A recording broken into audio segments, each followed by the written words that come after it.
What if the Big Bang was not the beginning of time, but a scar left by something that came before it?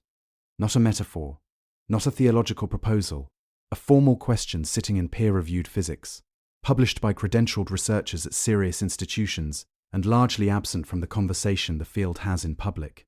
That gap between what the published literature formally permits and what gets discussed at volume is what this is about. Because the standard answer, time began at the Big Bang, full stop, asking what came before is like asking what is north of the North Pole, has been eroding for decades, and the people doing the eroding are not philosophers or mystics. They are the physicists building the most rigorous models we have of how the early universe worked. Here is the position the 20th century settled into.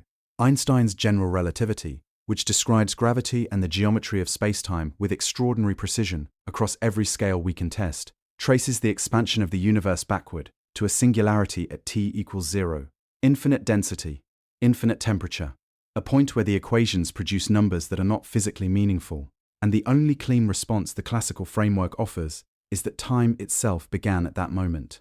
Stephen Hawking gave the famous version. Asking what happened before the Big Bang is like asking what is south of the South Pole. The question has no answer, because the coordinate system ends. That framing dominated cosmology for most of a century. It closed the door on pre-bang physics and called it a logical consequence rather than an assumption. What changed was quantum gravity, not one result, a slow accumulation of formal work, beginning seriously in the late 1990s and building through the 2000s, that kept arriving at the same uncomfortable finding from different directions. The equations break at the singularity. That is not a conclusion. That is a confession. When a physical theory produces an infinity at a specific location, it is telling you that the theory has reached the boundary of its own applicability, not that reality itself has become infinite. Physicists know this. They accept it in every other context. A black hole singularity does not mean the center of a black hole is literally infinite. It means general relativity cannot describe what is happening there. The same logic applies to t=0. The singularity is not a physical object, it is a mathematical failure. And every conclusion that rests on that failure, including the conclusion that time had no before, rests on ground the physics itself has already given up. What the formal models have been building since then is something the standard cosmological narrative does not loudly advertise. Loop Quantum Cosmology replaces the singularity with a bounce.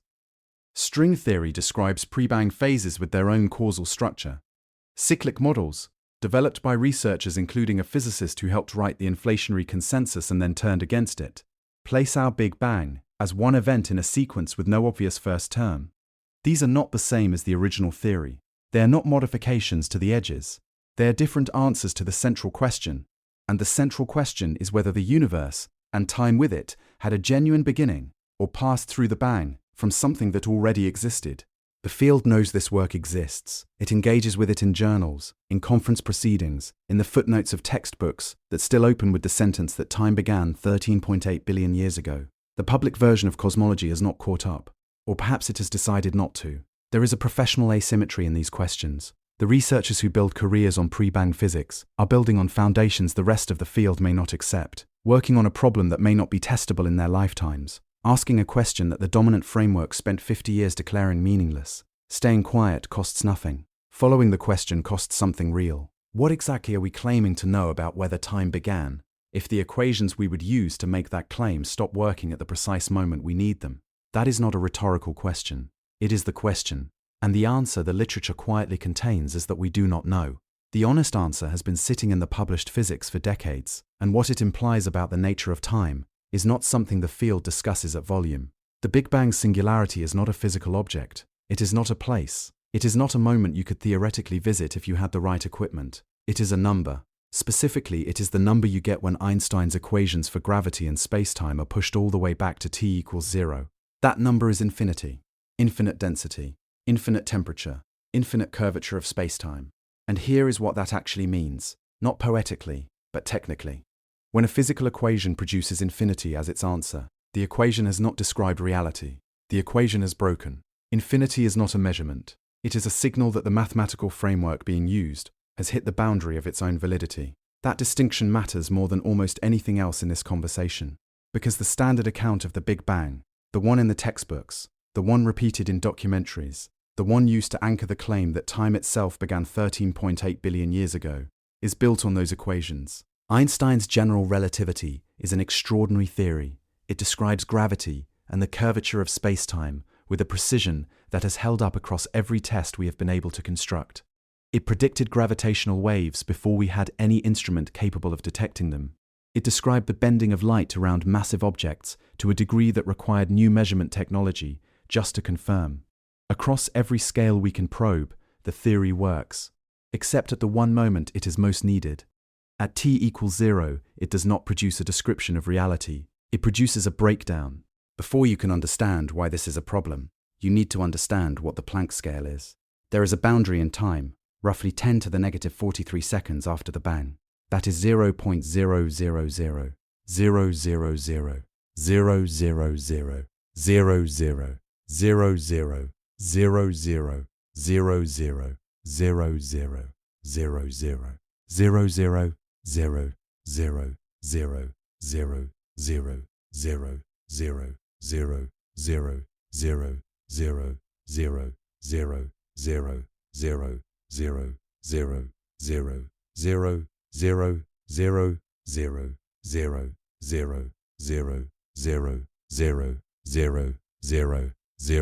000 000 000 000 The sample of my scale, classical physics does not become unreliable the way a rough approximation becomes unreliable. It stops applying entirely. The instruments of our best physical theory cannot reach into that window. What happened before 10 to the negative 43 seconds?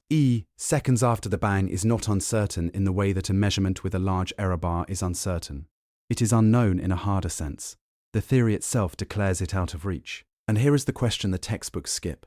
If our equations break at the singularity, where exactly does the conclusion come from that time began there? That conclusion is not derived from the physics. The physics stops. What comes after the physics stops is an assumption. A reasonable one historically, but an assumption. You cannot use equations that have ceased to function as the basis for a conclusion about what the universe was doing at the moment they ceased to function. That is not how physics works. That is not how any coherent reasoning works. The claim that time began at the Big Bang is an inference made in the absence of a working theory, not a result produced by one. Stephen Hawking understood this explicitly. The singularity theorems that Hawking and Roger Penrose developed in the 1960s and 1970s were profound results, and they are still foundational work in theoretical physics. What those theorems proved, rigorously, is that general relativity predicts its own failure at the Big Bang. That was the conclusion. Not that a singularity exists as a physical thing, that the theory predicts a singularity, which means the theory predicts that something else must be happening at that scale, something the theory cannot describe. Hawking said this directly. The singularity theorems establish that GR breaks down at the Big Bang, and that the Big Bang therefore cannot be understood using GR alone. The field accepted this. What happened next is worth sitting with. The H. The question of what replaces general relativity at the Planck scale, what the correct description of those first moments actually is, was handed off. It became the domain of quantum gravity research, and quantum gravity is the hardest open problem in theoretical physics. It has been the hardest open problem in theoretical physics for 50 years. So the question migrated into a field that has not yet produced a confirmed theory, and in the meantime, the mainstream cosmological discourse kept treating the Big Bang as the beginning of time. Not because the physics supported it, because the physics that would contradict it had not yet been completed. Why isn't this the primary focus, in every account, of what the Big Bang was? Why does the gap between what general relativity can actually tell us and what the standard account claims get treated as a footnote rather than a central problem? That is what I want you to hold on to. The admission is already in the published literature. It has been there since the 1970s. The theory predicts its own failure at the moment it most needs to succeed, and every conclusion built on top of that failure inherits the fracture. When the equations break, every conclusion that depends on those equations also breaks, including the conclusion that time itself had no before. Loop Quantum Cosmology does not modify the Big Bang, it replaces what the Big Bang was. That is a different claim entirely, and the distinction matters more than it might sound. Here is what the previous section established. Einstein's equations break at the singularity. They predict infinite density, infinite temperature, a point where the mathematics of general relativity simply stops producing physical answers. That breakdown is not a minor technical issue waiting to be patched. It is the theory announcing that something else must be happening at that scale, something the theory cannot see. Loop Quantum Cosmology is the most mathematically developed attempt to see it. The core idea is this. At extremely small scales, roughly 10 to the negative 35 meters, The smooth, continuous spacetime described by general relativity is not actually smooth.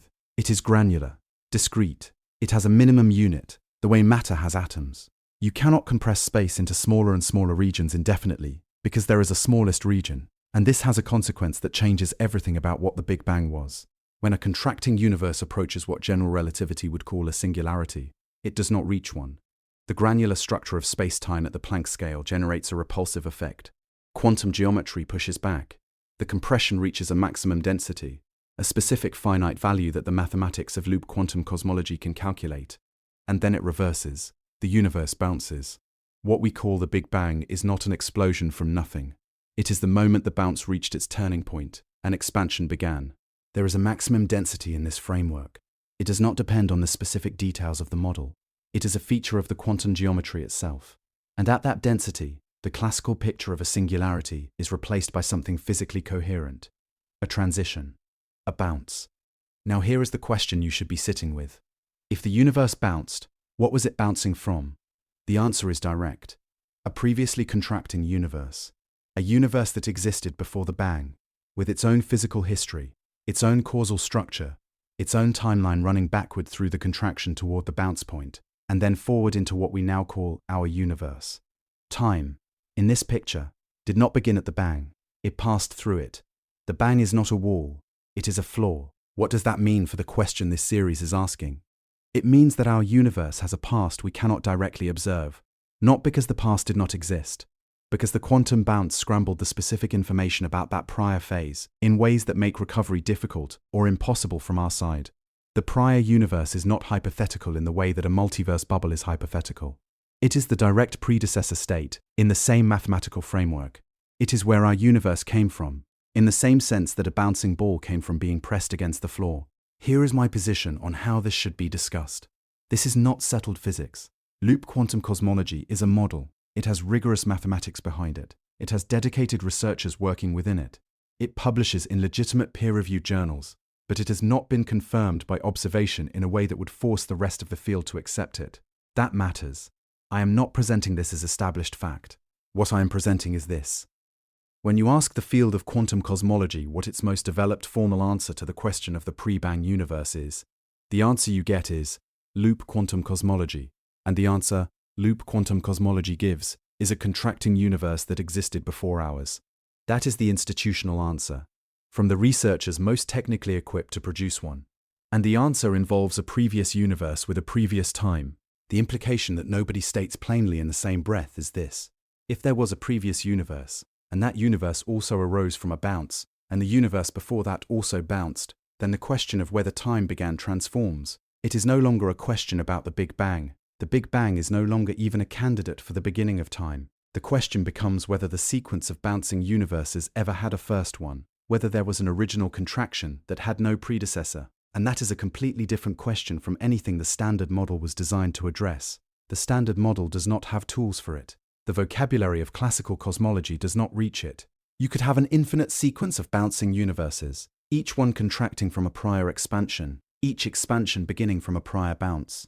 Time extending backward without a first moment, without an initial state, without anything that deserves to be called a beginning. Or you could have a first bounce, a genuine initial contraction that arose from something the mathematics of Loop Quantum Cosmology is not yet built to describe. Both possibilities are formally open. Neither one preserves the claim that time began 13.8 billion years ago. That claim does not survive contact with this framework. It dissolves. The researchers who built this framework know that. It is in the papers. The contracting universe that preceded the bounce is not a metaphor or a philosophical speculation. It is the formal output of the mathematics, and it had a past. Now look at the Ekpyrotic scenario. This is a different model, also rooted in string theory. And it arrives at a similar conclusion through a completely different mechanism. String theory predicts the existence of extra-spatial dimensions beyond the three we experience. In higher dimensional string theory, our universe can exist on a surface called a brane, a membrane embedded in a larger dimensional space. The Ekpyrotic scenario, developed by Paul Steinhardt, Neil Turok, and collaborators, proposes that two of these branes exist in parallel, separated by a small gap in the extra dimension. They are attracted to each other. Over vast timescales, they drift together, accelerate, and collide. That collision releases enormous energy. From inside one of the brains, what you observe at the end of collision looks exactly like a Big Bang. Hot, dense, expanding. The brain collision is the bang, and then the brains separate, cool, drift apart, and the cycle begins again. Each collision is a new bang. Each bang produces a universe that from inside looks like ours. The collisions repeat with no obvious mechanism requiring them to have started at any particular point. Here is why the Steinhardt piece of this matters. Steinhardt did not arrive at the Ekpyrotic scenario from outside the mainstream. He helped construct the mainstream. He was one of the architects of inflationary cosmology, the model that became the standard account of the early universe's rapid expansion and the framework that most cosmologists have been working within for 40 years. Then he decided the model had fundamental problems that could not be fixed. Problems with fine-tuning, problems with the multiverse predictions inflation generates, problems he considered serious enough to warrant building a replacement rather than patching the original. The Ekpyrotic cyclic model is that replacement. Shouldn't this be the primary focus whenever someone recounts the history of cosmological thought? This is not a critic from outside the field objecting to inflation. This is one of the people who built inflation, concluding that a cyclic model, with no clear beginning, describes the universe more accurately. Roger Penrose won the Nobel Prize in Physics in 2020 for work on black holes, and in his spare time, he has been arguing that the Big Bang was not the beginning of the universe. It was a transition between cycles. That is worth stopping on. This is not a theorist working at the margins of the field. Penrose collaborated with Hawking on the singularity theorems. He developed twistor theory. He has contributed foundational mathematics to general relativity, quantum mechanics, and the geometry of space-time. When he proposes a model in which the Big Bang is a seam between cosmic eras, rather than an absolute origin, the question is not whether the proposal deserves attention.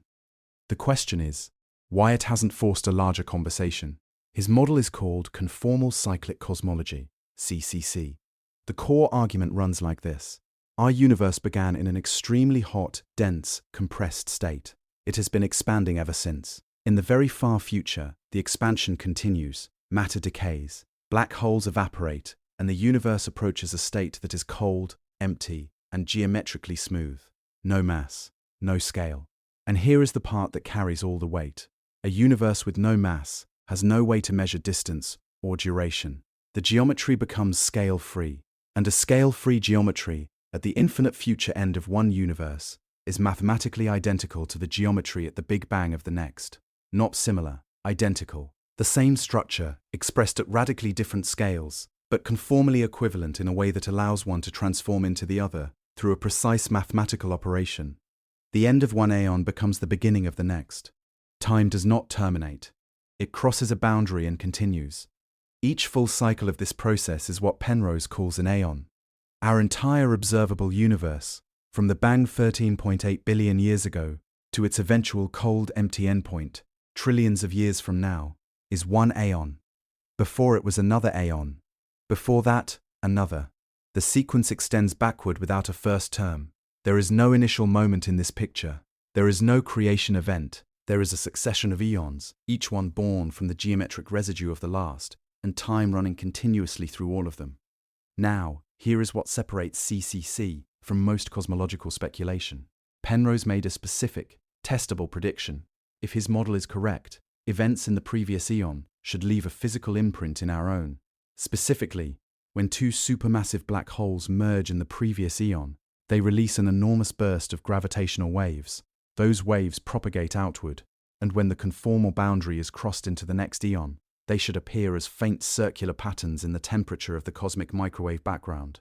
Low variance rings, anomalies with a very specific geometric signature.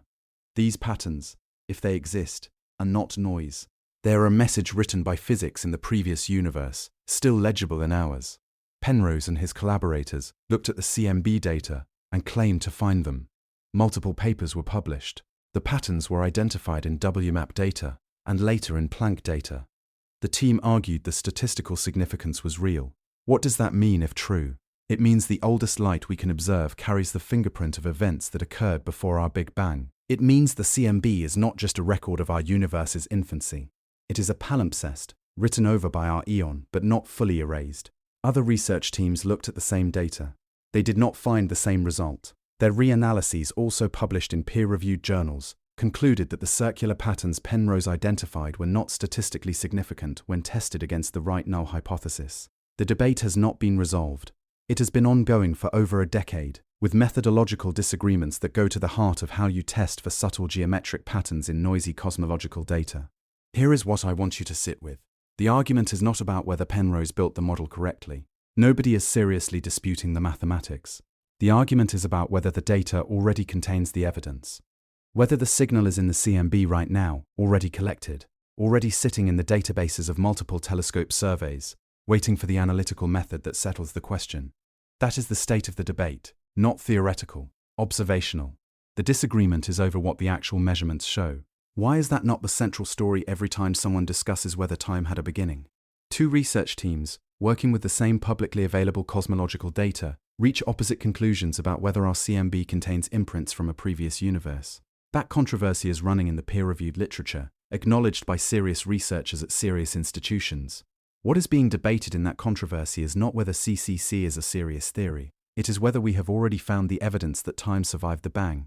The strongest version of the time had no beginning argument inside mainstream physics comes not from loop quantum cosmology or string theory, but from eternal inflation, and it has a specific and unresolved problem built into it. Before you can understand what that problem is, you need to understand what inflation actually claims. In the standard cosmological model, the universe went through a period of exponential expansion in its first fraction of a second, not the gradual expansion we observe today, something far more violent. Space itself stretching faster than light, driven by a field physicists call the inflaton. That field eventually decayed. Its energy converted into the hot, dense plasma of particles and radiation that became everything we can observe. The model was proposed to solve three problems at once. The universe looks the same in every direction to a precision that ordinary Big Bang expansion cannot explain. The geometry of space is flat to a degree that requires extraordinary fine-tuning without inflation. Inflation works. That is the honest starting point. Here is where it gets complicated. Some versions of inflation have a property that was not fully anticipated when Alan Guth first proposed the model in 1979. Quantum fluctuations in the inflaton field are not uniform. In some regions, those fluctuations slow the decay of the field. In others, they stop it entirely. While inflation ends in one region and a hot Big Bang erupts, the surrounding field keeps inflating. It inflates faster than the regions where it decays. So the total volume of inflating space increases even as local pockets collapse into new universes. The process is self-sustaining. New bubble universes nucleate constantly. Our universe, in this picture, is one bubble among an uncountable number. Our Big Bang was not the beginning of everything. It was a local event in a background that had been producing local events indefinitely. What does that imply about time? If the eternally inflating multiverse has no beginning, then time has no beginning either. There was no first moment, no edge to cross. The background simply exists, always has, always generating new universes in a process with no first step. That is a genuinely different answer from anything Loop Quantum Cosmology or Penrose's conformal cycling offers. Those models require a previous universe, a previous aeon, a bounce. Eternal inflation does not. It requires only a field that perpetually inflates, and the mathematics of that field naturally produces everything else. Here is the problem. And it is a precise problem, not a philosophical one. In 2003, Arvind Borde, Alan Guth, and Alexander Vilenkin published a theorem. It is called the Borde-Guth-Vilenkin theorem, and its conclusion is direct. Any space-time that has averaged positive expansion over its history must have had a boundary in the past, a beginning. The proof does not depend on the details of the physics. It does not assume general relativity holds at the Planck scale. It does not assume anything about what the inflaton field is doing. It applies to any spacetime, classical, quantum, inflationary, where the average rate of expansion is greater than zero when traced backward through time, and the eternally inflating multiverse expands. By construction, expansion is what it does. So the theorem applies. How does this not become the principal story each time someone proposes eternal inflation as an answer to the question of origins? The eternally inflating multiverse, which appears to eliminate the need for a beginning, is itself subject to a published mathematical proof that it must have had one. Guth himself is one of the authors. The man who developed inflation helped prove that inflation cannot be past eternal. He has said publicly that the theorem does not tell us what the beginning looked like, only that there had to be one. That is the entire question. What does this mean in practice? It means the beginning migrates. Instead of asking what came before the Big Bang, you ask what came before the inflationary background that produced the Big Bang. And that question requires the same answer: something with an initial state, something that started, which means you are still left with whatever physics governs that initial state, and that physics does not exist yet in any complete form. The problem does not dissolve. It shifts address. There is a second issue sitting alongside the theorem. If the multiverse has existed eternally in the past, it has had infinite time to reach thermodynamic equilibrium. The second law of thermodynamics runs in one direction: entropy increases. An infinitely old system should be a maximum entropy system. It should be a uniform, featureless, dead background. Ours is not. We observe structure, gradients, low entropy pockets. That observation is either evidence against an eternal past, or evidence that the thermodynamics of an inflating background works differently than we currently understand. Neither option closes the question. Both options point back toward an origin. This is the structure of the problem at every level. Eternal inflation is a serious, mathematically developed, institutionally mainstream framework. It is not speculation, and it generates a universe in which our Big Bang is one event among countless others, all embedded in a larger temporal structure that preceded ours. That is a genuinely significant claim about the nature of time, and sitting directly beneath that claim is a theorem, published by the same researchers who built the framework, proving that the framework itself had a beginning. Push the question back far enough and the same wall appears. Something started, and the physics we have cannot explain what that start looked like, or whether start even applies. Causal set theory starts from a different premise entirely, and it reaches the same uncomfortable conclusion from a completely different direction. Every approach covered so far, Loop Quantum Cosmology, string pre-bang scenarios, the Ekpyrotic model, eternal inflation, takes the standard mathematical framework for spacetime and modifies it at extreme scales. Push the density high enough, bring in quantum corrections, and the singularity either bounces or dissolves into something that had a prior phase. Causal set theory does not do that. It starts earlier in the argument. It asks whether the smooth, continuous spacetime we use as the foundation of all those calculations is actually real at the fundamental level, or whether it is something that only appears when you zoom far enough out. The answer it proposes is that spacetime is discrete, not approximately discrete, not effectively discrete at the Planck scale while being continuous underneath. Fundamentally discrete, all the way down. Elementary events, connected by causal relationships. That is the full picture. The smooth manifold we use to do physics, the four-dimensional continuum of general relativity, emerges from those discrete relationships the way the smoothness of water emerges from the collective behavior of individual molecules. At large scales it looks continuous. At the fundamental scale there is no continuum to break. Here is what that does to the singularity.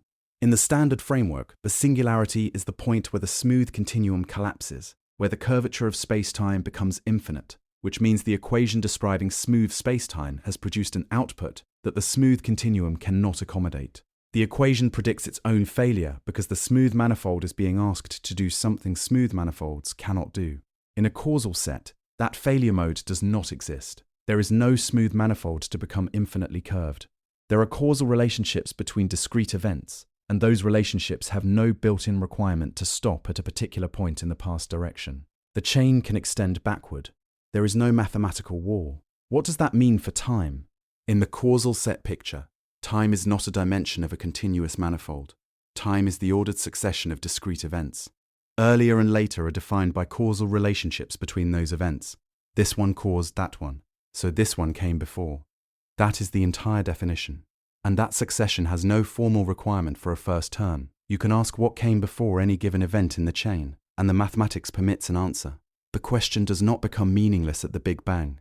The Big Bang is just a region of the causal structure with particular properties. Very high density, a specific pattern of causal connections. It is not a boundary. It is a feature. This is worth sitting with. The singularity, in the standard account, functions as a wall. The physics ends there, which is taken to mean that time ends there, which is taken to mean that before becomes a meaningless term.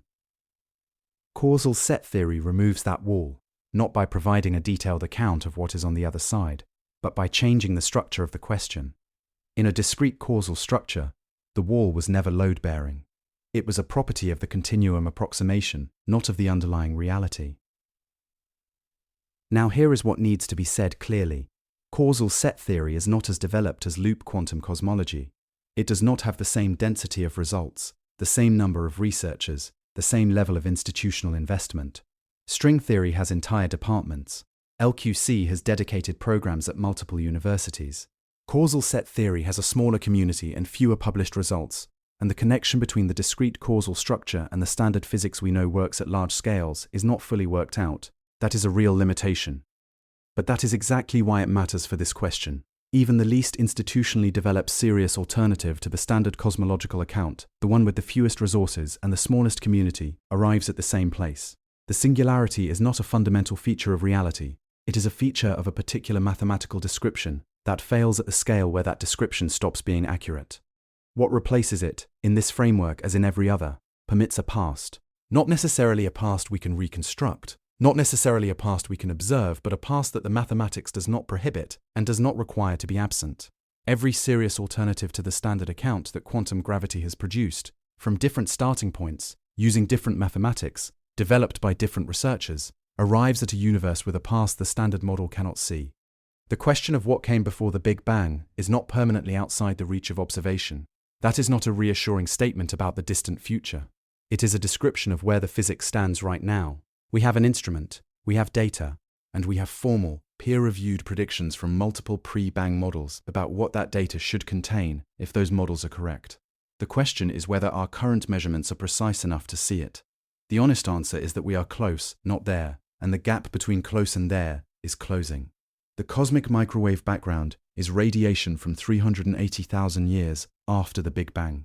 That is the moment the universe cooled enough for electrons and protons to combine into neutral hydrogen and for photons to finally travel freely rather than scattering continuously off a hot plasma. Before that moment, the universe was opaque to light. After it, those photons streamed outward and are still streaming now, arriving at our detectors from every direction in the sky at a temperature of 2.7 degrees above absolute zero. That is the oldest light we can observe. It is a snapshot of the universe at 380,000 years old, and it is encoded with information about everything that happened before it was taken. Here is what makes it relevant to this question.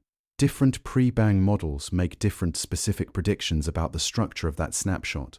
Loop Quantum Cosmology predicts a suppression of power at large angular scales in the CMB, a reduction in the amplitude of temperature fluctuations at the widest separations across the sky. That suppression would be a direct imprint of the quantum gravitational effects that replace the singularity with a bounce. The prediction is specific. The signature is calculable.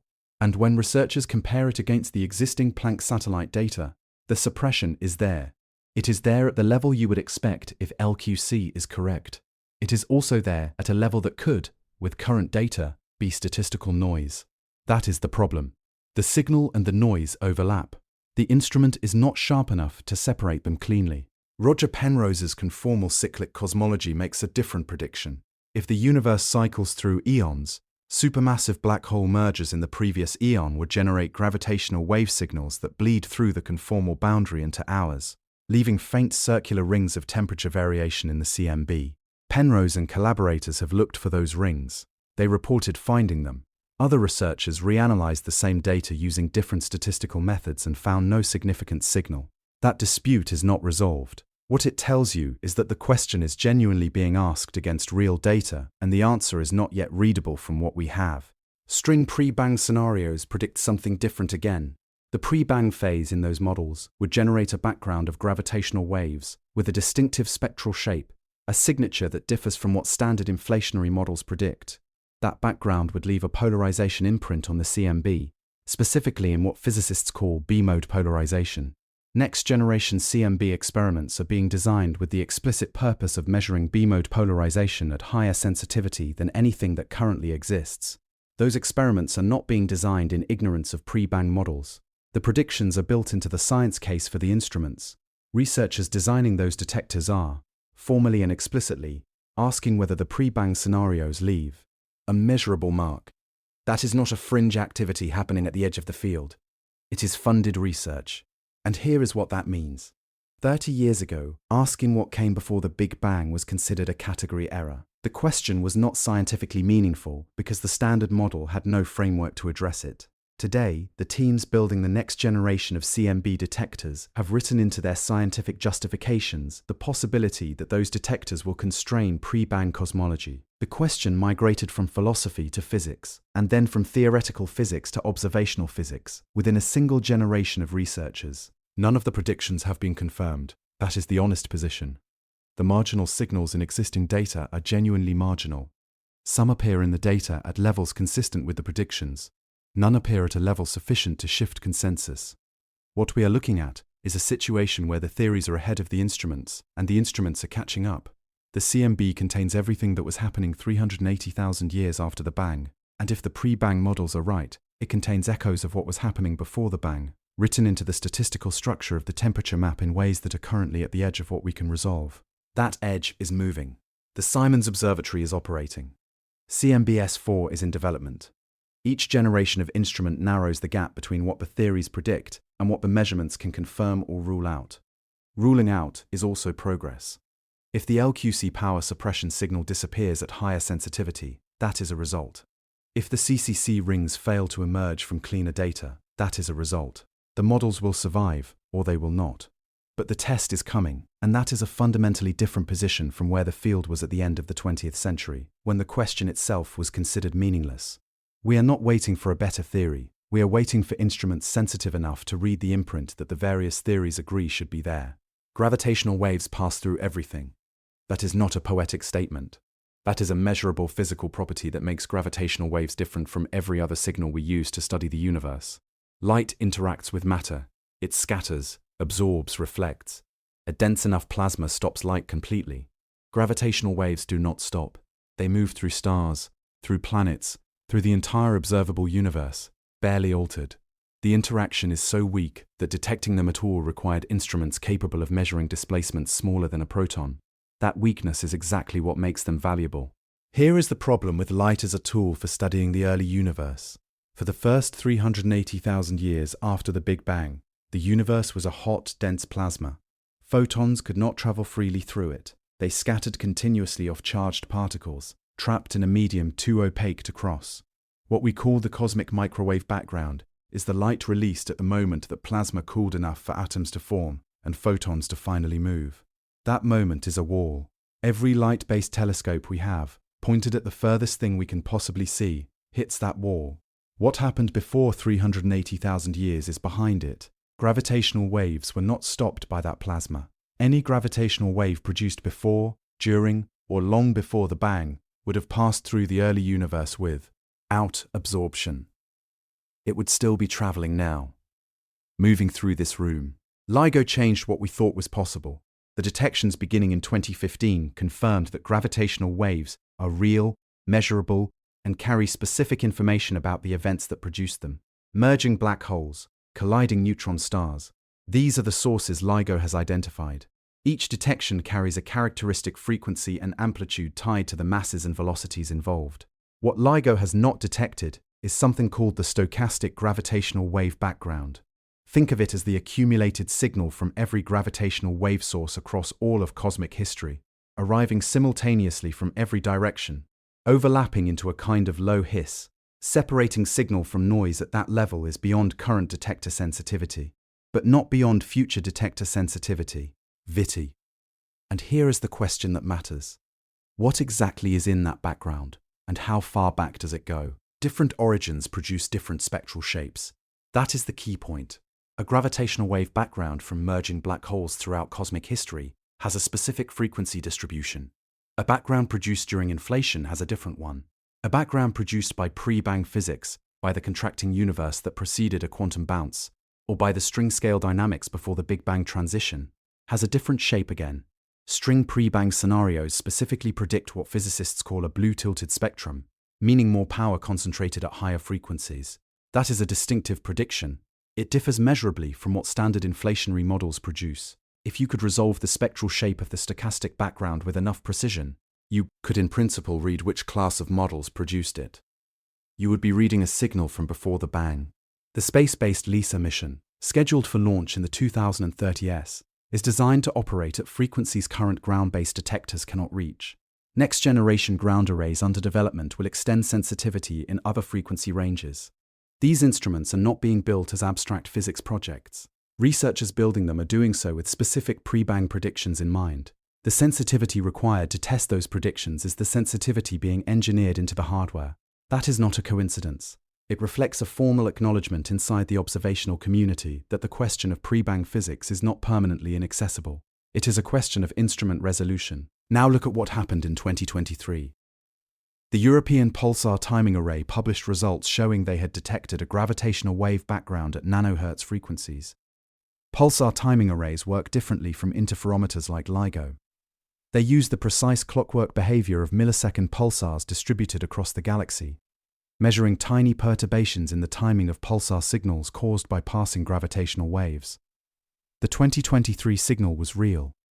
The collaboration was careful. And here is where the question becomes serious. The source of that background is currently consistent with merging supermassive black holes at the centers of galaxies throughout cosmic history. That is the standard explanation, and it may be correct. It is also consistent with a range of early universe processes, says. Phase transitions in the early universe, cosmic string networks, primordial gravitational waves from processes happening near or before the bang. The data does not yet discriminate between them. The signal is there. What produced it is not settled. Why is that not a bigger story? A gravitational wave background has been detected. The source has not been identified. One class of explanations for that source involves physics from the earliest moments of the universe. Another class involves physics from before the standard cosmological narrative begins. These are not equivalent in terms of what they imply about time, about what the bang was, about whether anything preceded it. Identifying the source is not an abstract exercise.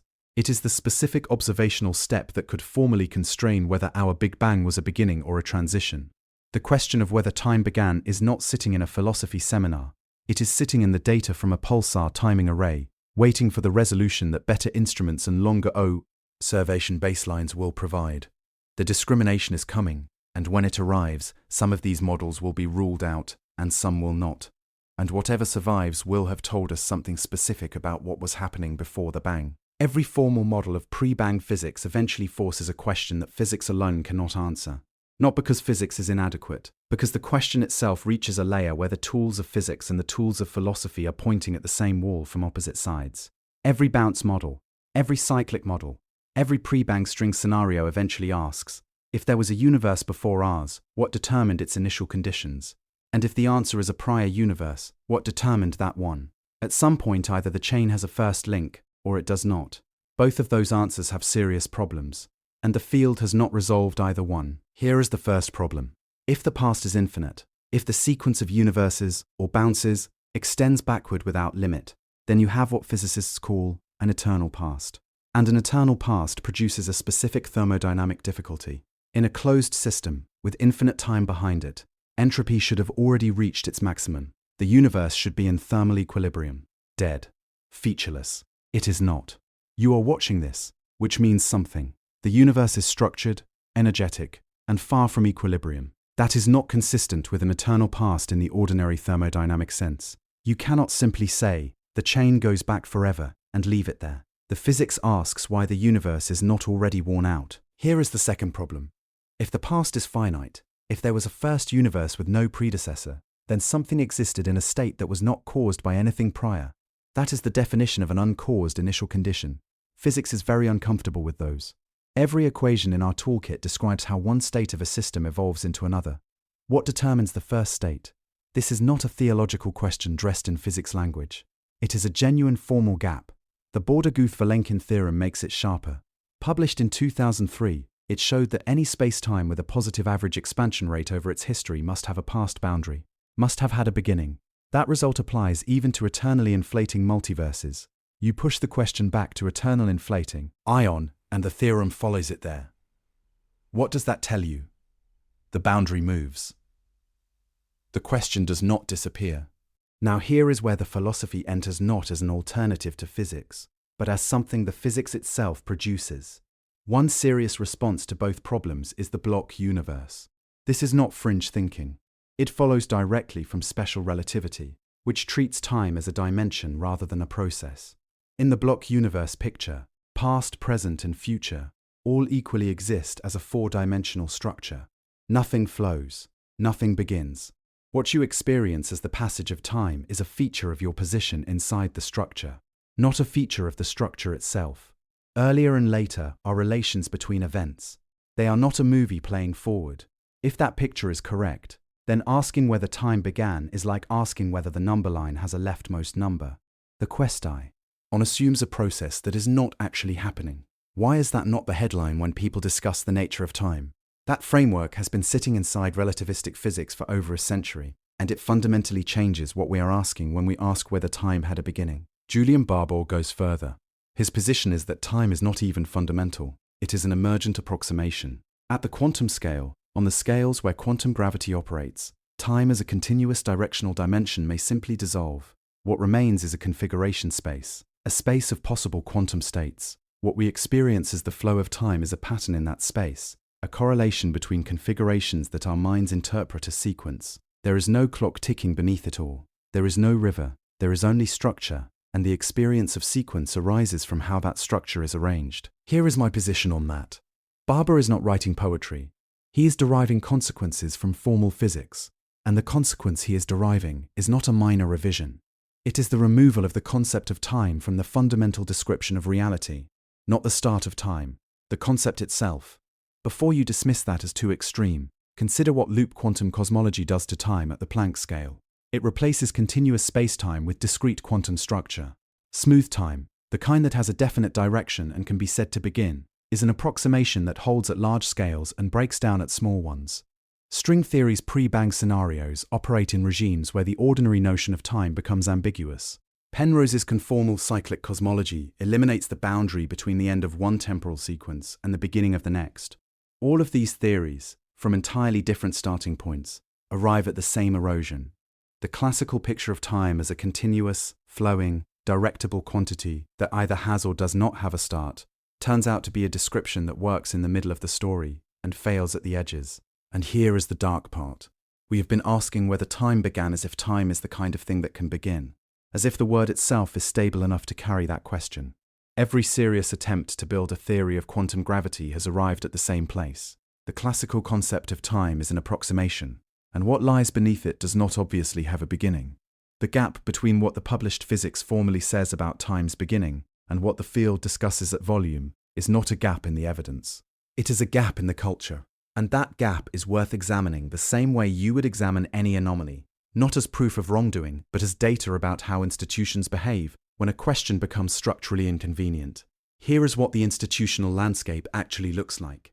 Loop Quantum Cosmology has a dedicated research community, peer-reviewed journals, regular conferences, and decades of published results. Abhay Ashtekar at Penn State has built one of the most active quantum gravity groups in the world around exactly these questions.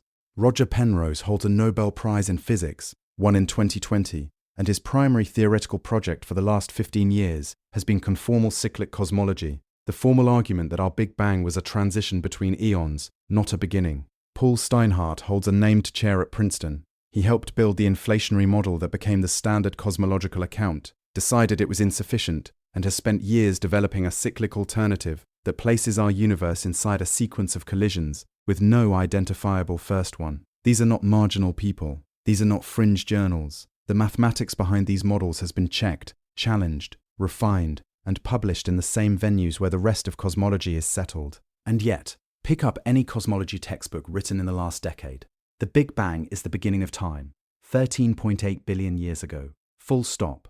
The popular science version says the same thing. The museum display says the same thing. The documentary narration says the same thing. And the formal peer-reviewed mathematically rigorous case against that claim is sitting in the same universities that produce those textbooks, written by people with offices down the hall. How does this not become the primary topic every time someone discusses the origin of the universe? Here is my position on that. This stems not from deliberate coordination. This reflects how individuals reasonably respond. The professional asymmetry is real. Think about what it means to build a research program around pre-bang cosmology. You are building on foundations the rest of the field treats as provisional at best. Quantum gravity has been the hardest open problem in physics for 50 years. Every decade produces serious candidates that explain everything and confirm nothing. Your results cannot be tested with current instruments. The predictions are real, but the experiments are 20 years away, if the funding materializes. If you are wrong, the cost is permanent. Your credibility takes a hit that does not recover. If you are right but the observations stay out of reach, you have spent a career answering a question that the field cannot formally close. The asymmetry is steep. Stay inside the standard framework, and none of that happens to you. The professional cost of the question is asymmetric in the same direction it always is. Ask it and get it wrong, and the consequences are personal. Stay quiet, and nothing happens to you at all. This reflects no hidden plot. Rather, it reveals how rational actors naturally behave. The problem is that rational individual responses, aggregated across hundreds of career decisions made over decades, produce an institutional silence that starts to look like consensus. The question stops appearing in grant proposals not because the funding bodies have formally ruled it out, but because researchers have learned, through observation, that it is not where careers are built. It stops appearing in textbooks, not because anyone decided to suppress it, but because textbook writers follow the discourse, and the discourse has been shaped by the same incentive structure. The silence compounds. What you are left with is a formal scientific case that time may not have begun at the Big Bang, developed by credentialed researchers at serious institutions, using rigorous mathematics, sitting largely undiscussed in the mainstream narrative, that the same institutions produce for public consumption. That is not neutral. Silence is not neutral. When a question this significant has this much formal support and this little mainstream engagement, the silence is a signal. The question is what it signals. Here is the dark part. We have instruments searching for gravitational waves from merging black holes, billions of light years away. We have detectors sensitive enough to measure a displacement smaller than a proton across a 4-kilometer baseline. We can read the thermal afterglow of events from 380,000 years after the bang, with enough precision to map the geometry of the early universe. And the question of whether time itself had a beginning, formally reopened by Nobel laureates and named chairs at Princeton, gets one paragraph in the advanced textbook and nothing in the introductory one. That is a choice the field has made collectively, without making it explicitly. And choices like that deserve the same scrutiny we apply to any other gap in the record. The absence of the question from the standard discourse is not evidence that the question has been answered. It is evidence that answering it is professionally difficult in ways that have nothing to do with whether the physics supports it. The question we started with, did time begin, turns out to be a question the physics cannot answer in the form we asked it. That is not a failure of the physics. It is a result of the physics. What the formal work in quantum gravity has produced, across multiple frameworks developed by different researchers using different mathematics, is a consistent finding. The question is malformed. Not wrong in its intention. Malformed in its assumptions about what time is. Here is what those assumptions are. When you ask whether time began, you are picturing time as a sequence. A line with a possible left endpoint, something that either stretches back forever or starts somewhere. That picture is intuitive. It matches how time feels from inside a human life, at human scales. It does not match what any serious quantum gravity framework describes when it reaches the Planck boundary. At that scale, the smooth sequential structure of time, the thing the question is actually asking about, does not survive. It breaks down, not metaphorically, mathematically. The variable we call time in our equations becomes unreliable at approximately 10 to the negative 43 seconds, and every framework built to go further has replaced continuous time with something else, something discrete, or cyclic, or conformally rescaled, or causally ordered without a continuum underneath it. The intuitive question assumes the thing it's asking about, and the physics says that assumption fails precisely where the question most needs it. Now look at what the models actually agree on, not their conclusions which differ, their common finding. Loop Quantum Cosmology puts a quantum bounce where the singularity was and recovers a contracting universe on the other side with its own causal history. The pre-bang string scenarios describe a low-density phase evolving toward the transition we call the bang, with time extending backward through that phase without a clear origin. Conformal Cyclic Cosmology removes the distinction between the infinite future of one aeon and the initial geometry of the next, making the question of which end is the beginning a question without a preferred answer. What all three of these share is not a unified picture of what came before. What they share is the absence of nothing. In every case, before T, he bang, there is structure, there is energy, there are causal relationships, there is a before that has content. Whether that content counts as time in the familiar sense is a semantic question. Whether it existed is not. And here is what that finding means. The standard cosmological answer, time began 13.8 billion years ago, asking what came before, is like asking what's north of the North Pole, was never a conclusion derived from the physics. It was a boundary condition inserted where the physics ran out. The singularity theorems that Hawking and Penrose developed in the 1960s proved that general relativity predicts its own breakdown at the bang. They did not prove that time began there. They proved that the equations stop. The claim that time began was added at that boundary, not extracted from it. And every formal research program built to go past that boundary has found something on the other side. Why is that not the answer that closes the question? Because finding something on the other side of the Planck boundary in a mathematical model is not the same as measuring it. The CMB data contains marginal signals. The gravitational wave background contains a spectrum that multiple models predicted and none have yet claimed. The instruments that could discriminate between these predictions are being built now. The researchers designing them are doing so with pre-bang models in mind. This is not speculative. It is funded, institutional, peer-reviewed work aimed at reading a signal that should be there if the models are correct. That is a different situation from the question being closed. That is the question being pursued by the people best positioned to answer it, and the answer is not in yet. What does that leave you with? A question that has been formally reopened. A set of frameworks that agree, from different directions, that the bang was not the beginning of everything. A measurement problem that is hard, but not permanently intractable. And an institutional culture that has not yet caught up to what the formal physics already permits. The standard account says time began. The published mathematics says that conclusion depends on equations that break at the moment they're most needed. Those two things cannot both be fully right.